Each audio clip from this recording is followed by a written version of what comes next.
It's a sad day, but it's also a glorious day in many ways. Sad in the sense that Ruto is still in power and he continues to subvert the constitution. He continues to commit atrocities against Kenyans. The abductions have not stopped. The human rights violations have not stopped. Bodies continue to pile up with absolutely no accountability. Public funds continue to be plundered. The Auditor General, I believe, just announced the other day, or is it the Director of Budget? It's difficult to know who is talking, that 1.3 trillion Kenya shillings is unaccounted for. And I think that is just the tip of the iceberg. Ruto has never spent one day in office actually working. It's puzzling that someone has been in power for 3 years and we have never seen him at Harambee House, which is really where he's supposed to report for work. And you wonder, if you don't go to the office, you don't read memos, you don't read policy documents, you don't actually administratively manage your government. You don't meet with anybody because you can't really meet at State House except for those that he has invited to do what he wants. So if you don't do any of this and spend 24/7 on top of vehicles at churches where you actually go there just to lecture, public functions that he organizes, and the entire government is on the road. Because when he flies out, then almost all the cabinet ministers or cabinet secretaries are at the airport to bid him goodbye. He goes for a day, for example, to Ghana or Uganda or wherever he's gone, Rwanda, and comes back the same day. The same people are at the airport. Most of the time, they are on the road or bus. Then, throughout the week, he's on the road from Kisumu to Migori to Homa Bay to Kakamega to wherever. So when do these people actually sit down and think? Because, governance is not just what people do. At the heart of it is the ability to think, to just sit down and conceptualize ideas, to think about the problems that the country is facing, and then attempt to address them. They don't have time for that.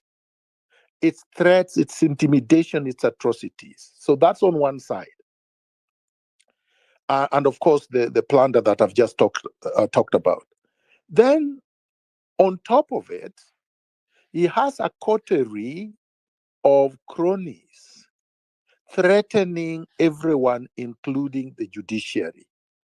So you've had a concerted campaign led by his backing dogs like Ahmed Nasir Abdullahi and Nelson Harvey, quote unquote, preparing the ground for a judicial purge. But what is the excuse? The excuse is that the judiciary is corrupt. So let's look at that. Ruto, who cannot account for 1.3 trillion Kenya shillings in the last budget year, is accusing the Chief Justice and the judiciary, whose budget is not 1% of the national budget, of corruption, with no evidence. So I'm not here to defend Martha Koome or the judiciary. And I'm not here to say that there is no corruption in the judiciary. But when you compare, because it's important to put this in context, if you compare a person who is plundering 99% 1% of the budget, blaming an institution, the only one that has remained independent so far, regardless of problems we may have with one or two judgments. But on the whole, the only institution that has been able to speak up for the vulnerable, the abducted, the tortured, the people who have been subjected to human rights abuses, the only institution that has ordered restraint in executive excesses, even though their orders are not obeyed or complied with, is the one that they're accusing of corruption.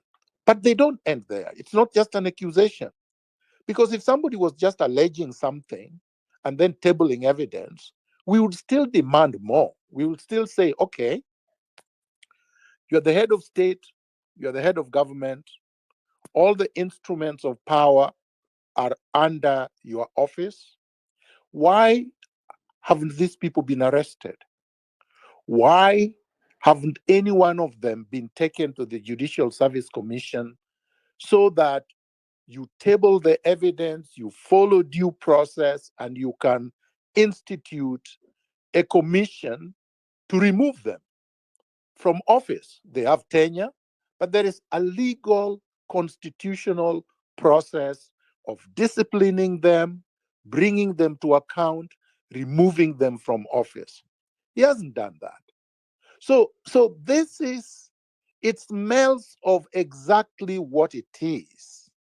It's a hatchet job that Ruto has come up with to manipulate the judiciary, to control them in paving a way towards his coronation, which he's busy designing.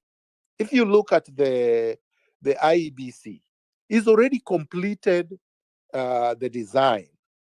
He's captured the IEBC electronic voter registration system. It's cloned. It's now being controlled from State House. He's cloned the secretariat infrastructure. He's put NIS through Nurdin Haji to infiltrate and take over the secretariat. So by the time you have the commissioners, whom is going to basically populate by infiltrators from ODM and other parties, he would believe, or he thinks, that the conspiracy of preparing for the coronation is complete. So now, what is the wild card? The wild card would be the judiciary, who will then, whom he thinks, if he messes up the election the way that he plans to do, can bring accountability to the violations, like Maraga did in 2017. That is his thinking. So the alleged withdrawal, which I think was true, the withdrawal of security and bodyguards from the Chief Justice, was not just an affront on the Constitution and the rule of law. It was a threat to Kenya's democratic practice.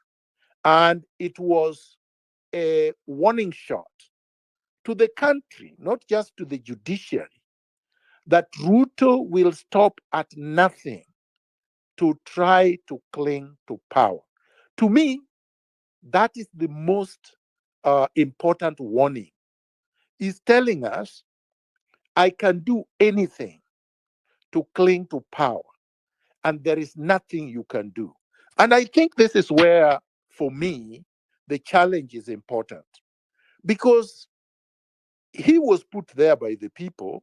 A lot of people are saying it was a mistake. It wasn't. Because what was the option? You see, it wasn't a mistake if you are only left with two options: Uhuru continuing to rule through Raila, or Ruto coming in. So if you put Ruto, a weakened Ruto, it's easy to take him out than to let an entrenched president who has been there for 10 years to continue. So for me, Kenyans showed Ruto that we can give it to you and take it away. So Ruto is extremely weak, and you've seen he's very vulnerable. And the more he exposes his vulnerability, the better for us. That's why I said it's a sad moment, but it's also a glorious moment. Because the more desperate Ruto exhibits, the more desperation he exhibits, the more Kenyans are seeing that really the power is in their hands. If you see a cabinet secretary like C.S. Muturi stand up and criticize the president, and the president cannot actually fire him, the president essentially says, resign, please, I beg you, resign. Because he does not want to fire him in fear that when he does, Muturi becomes a hero. So that's really what it is. That's why they did not invite him to the cabinet meeting in Kakamega.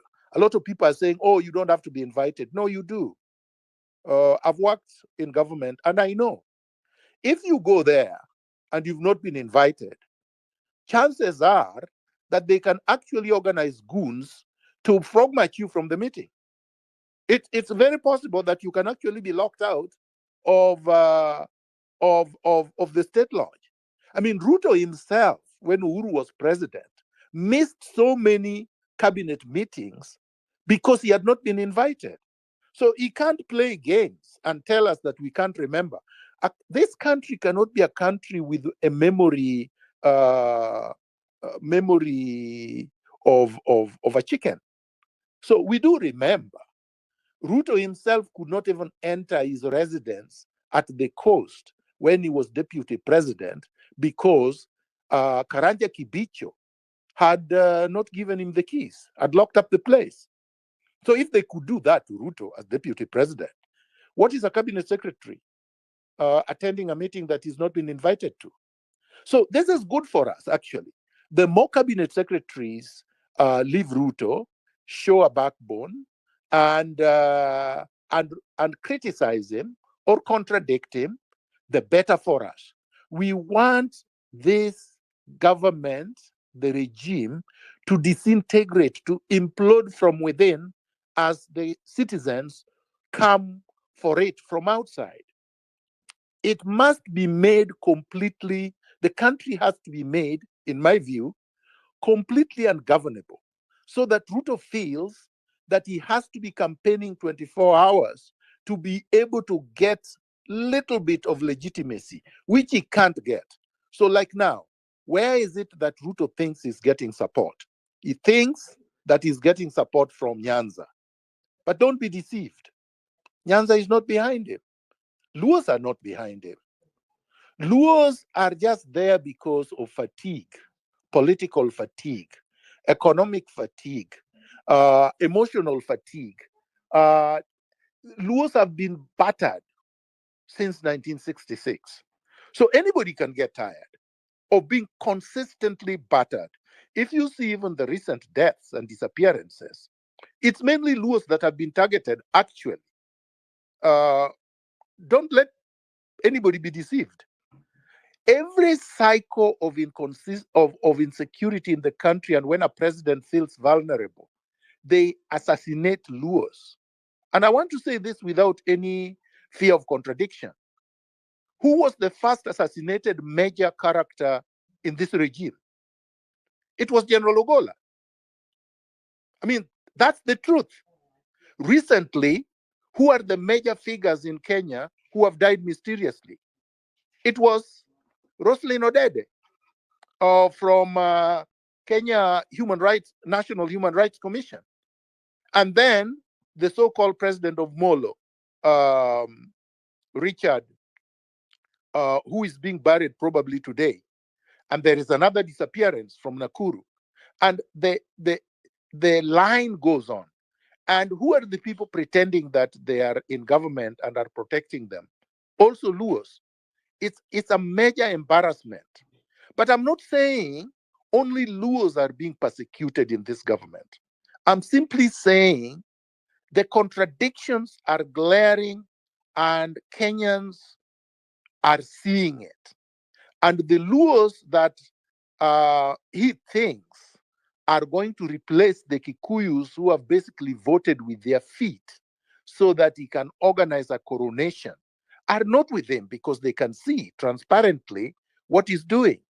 So therefore, he goes to Western and he thinks swallowing Mudavadi's ANC is going to be a reprieve. Mudavadi, who cannot even be elected a member of parliament, in Bahatia right now, in his own home area, he can't be elected a member of parliament if he were to vie. So Ruto is finished, politically done, and there is no escape route.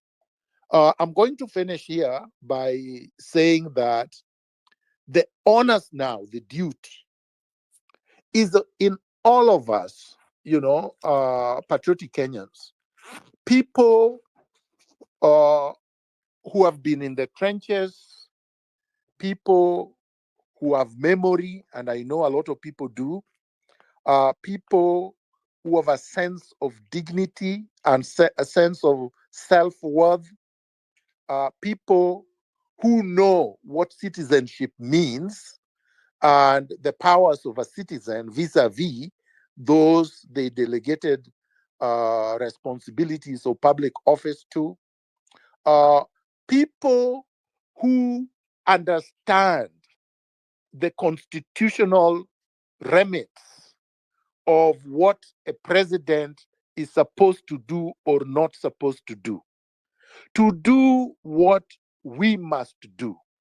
And that is rally each other, mobilize each other, encourage each other, support each other, expose this regime in every way possible all the time, and mobilize and gather in as many numbers as possible in all spaces to be able to push Ruto out of power. So that's my first message, and I thank you. Thank you so much, Dr. Before I proceed to give the mic to Josephine, I have one question to you and a second request. The question is, we saw the ex-Attorney General come out to really, actually confirm that the abductions are happening. His role as an ex-Attorney General of the country is actually very, very important, and also as the current CS. And this was also confirmed, I mean, by the international media who went ahead to also publish this. How is it possible that this doesn't have consequences? One. Then number two, I'd like to request you to please underline to those who may not understand, because you put this across already, the importance of an independent judiciary who can maybe step in and save the occasion the way Maraga did. Back to you, Dr. Oh, so thank you, Marge. So let's start with your last point, the independence of the judiciary. You see, Kenya is supposed to be a democratic country governed by the rule of law. That's what we want. That's what we expect. That's what we aspire for. That's what many people assume Kenya is.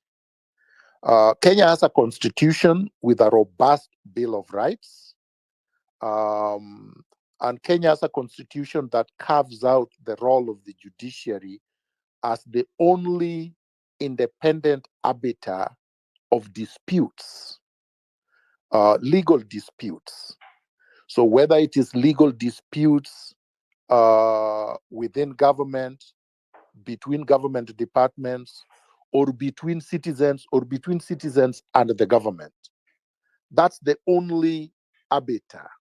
It is the place where everyone is supposed to go to plead or to present their grievances and present the evidence, and let the judiciary, which is not affiliated to either side, listen to the case and decide the matters impartially.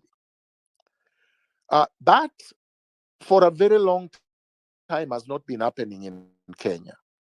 So from 1963 literally to 2010, we did not have an independent judiciary. We had a judiciary that was whimsically appointed by the president in power, and that was first and foremost answerable only to the president.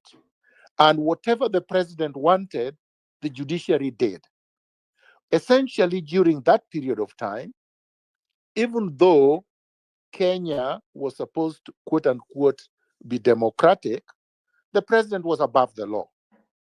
The president was unimpeachable. You could not challenge the president. That stopped, at least legally, under this constitutional framework. So, under our constitution, the president is not above the law.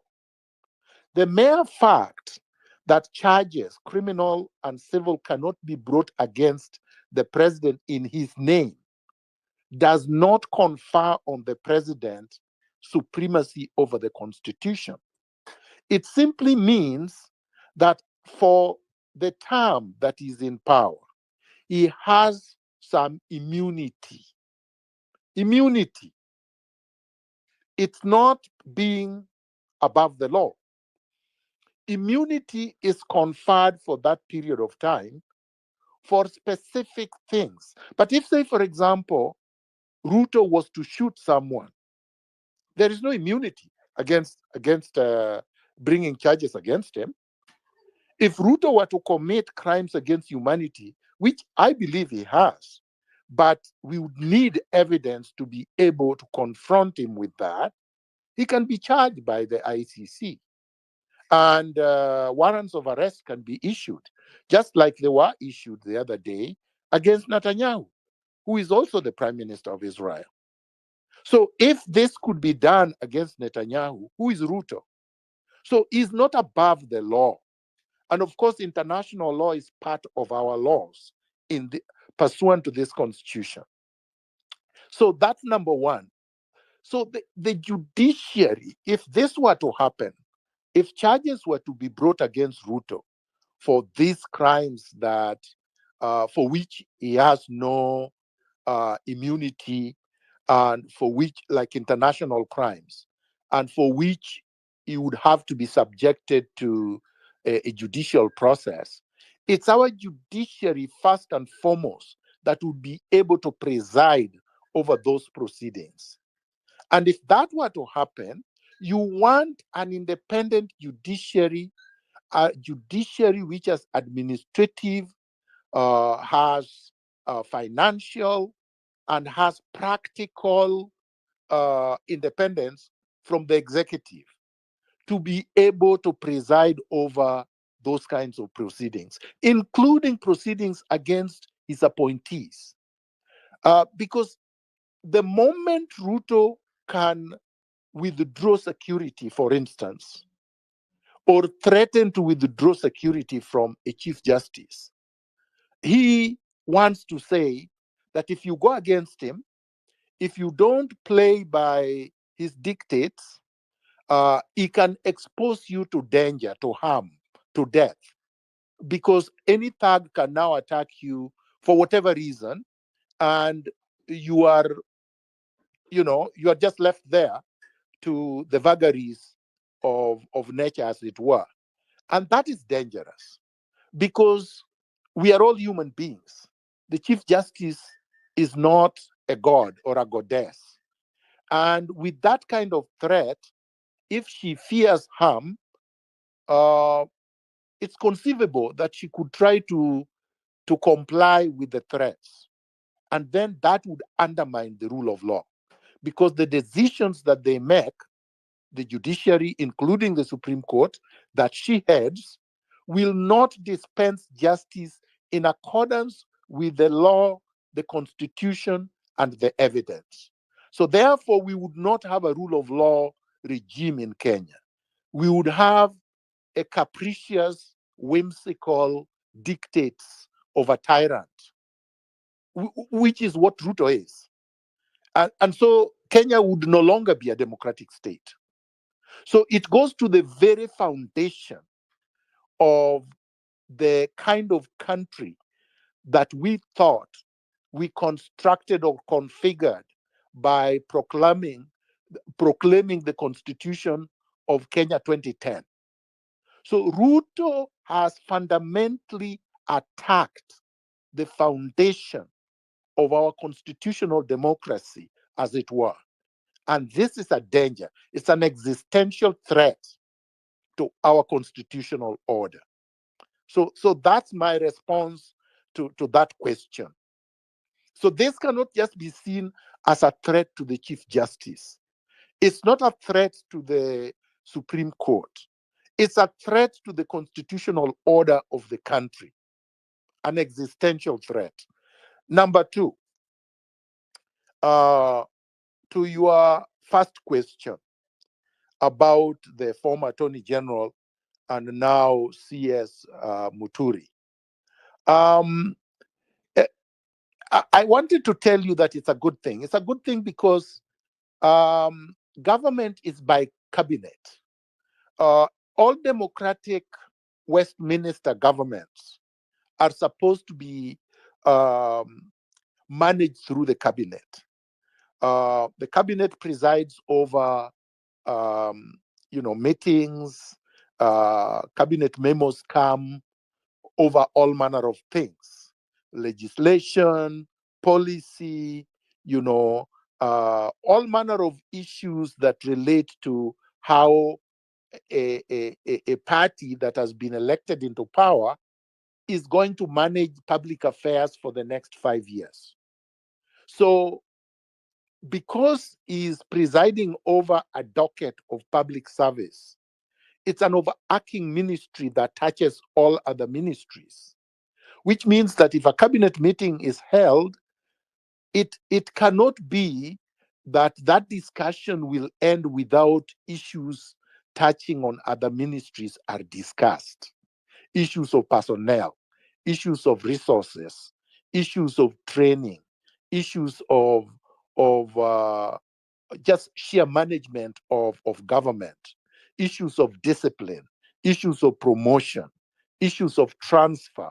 So there are many, many issues that cut across from Ministry of Defense to Ministry of Gender. So when a cabinet minister, say for example, says that his son was abducted by the same government that he serves in, and he tries to deal with this by calling his cabinet colleagues that are responsible for interior, by calling principal secretary for interior, by trying to reach the president, and he was unable to have his son released.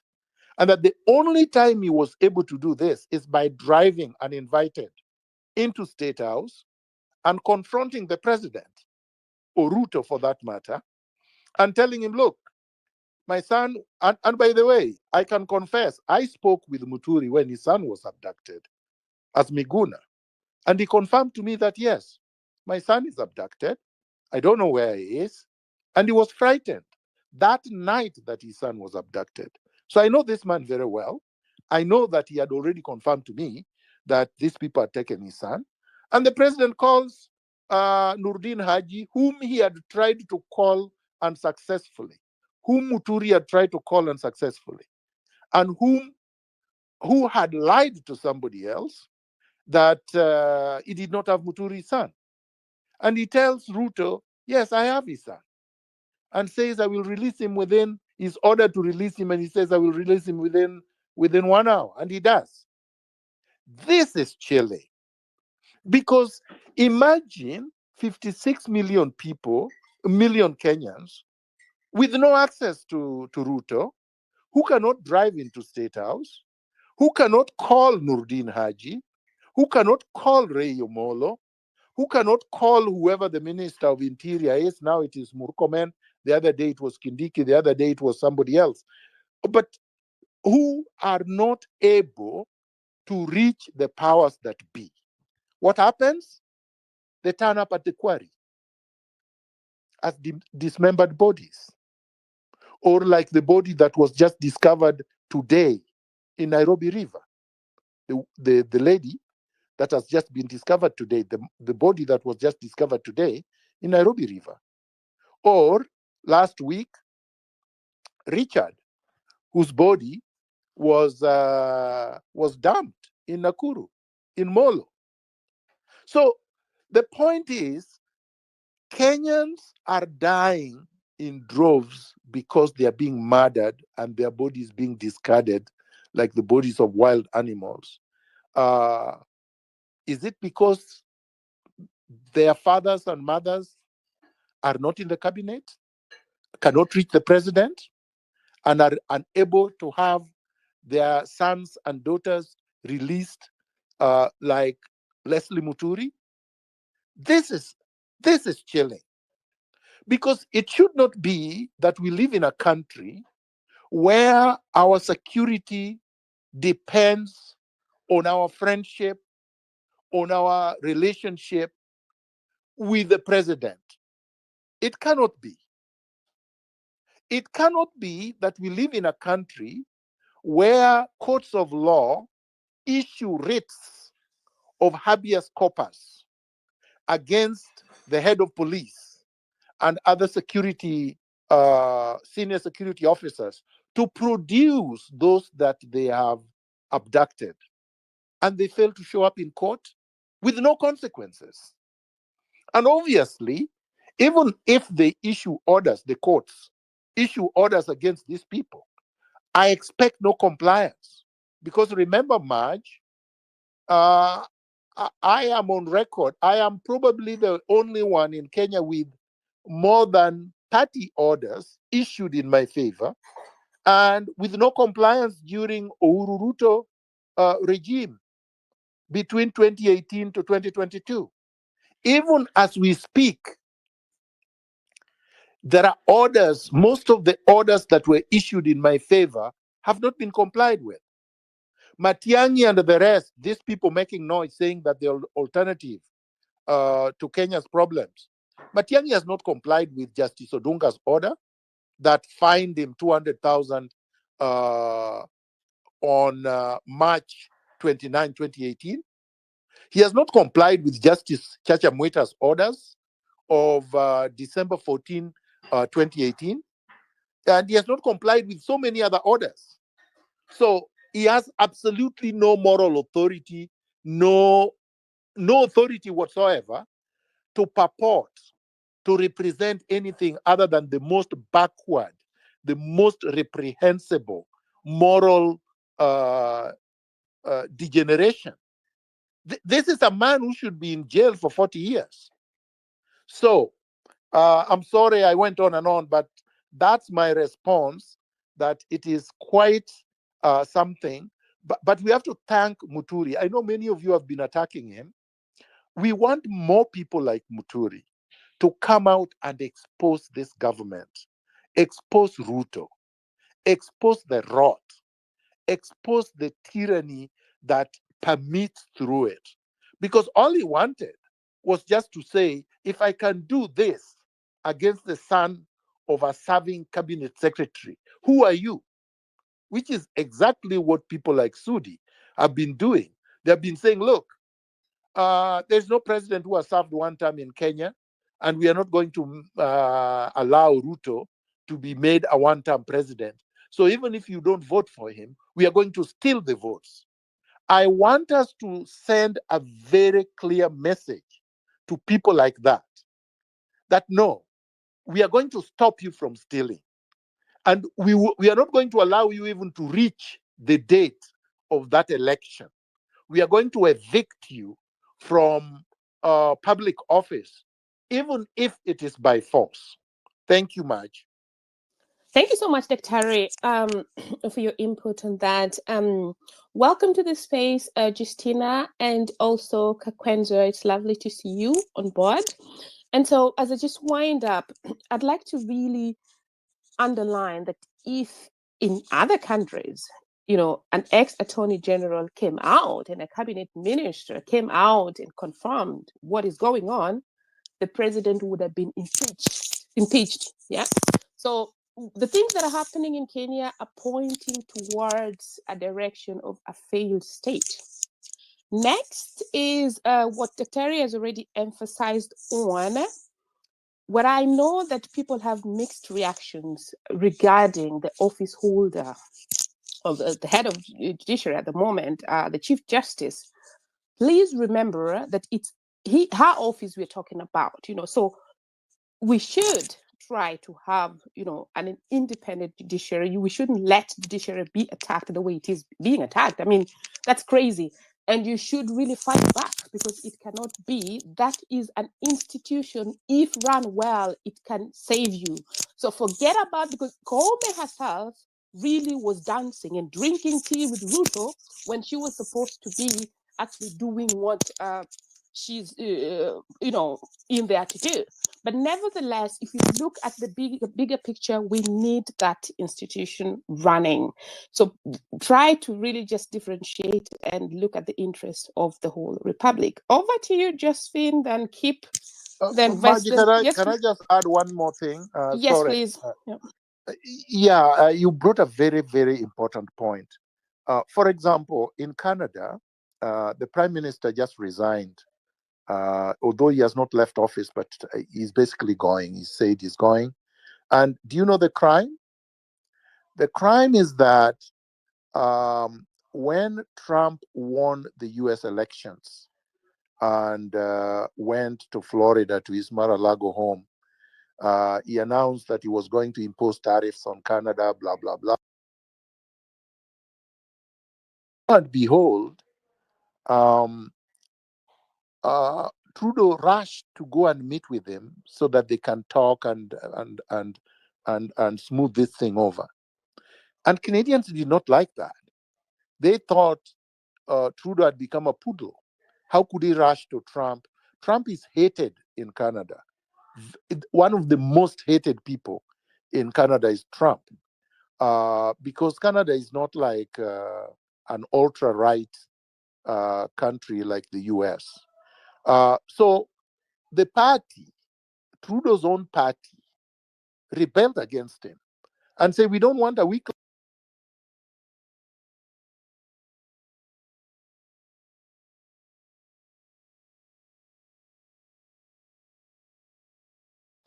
We don't want people who are going to be at the beck and call of this mad dog from the US. And for that reason, he was forced to resign. So it's not like he stole even $20 or he, ordered an arrest of someone. He can't. In Canada, the prime minister can be arrested. He can't order anybody's arrest. Or it's not like his cabinet secretary said that he spoke with the head of the intelligence CISAs, and that led to after the abduction of that cabinet minister's son. No, none of this. So can you imagine that in a country like this, you can have a prime minister resign because of that? That was the crime. In Kenya, Ruto commits atrocities, does all manner of things, and gets away with it. So this is a challenge to our country. If you look at Southern Korea and you see the impeachment of the president, it was an attempt at his civilian coup when he called for martial law for just a brief few hours in a day. He's gone. He's been charged. So Kenyans, we have to up our game. Really, really. Thank you.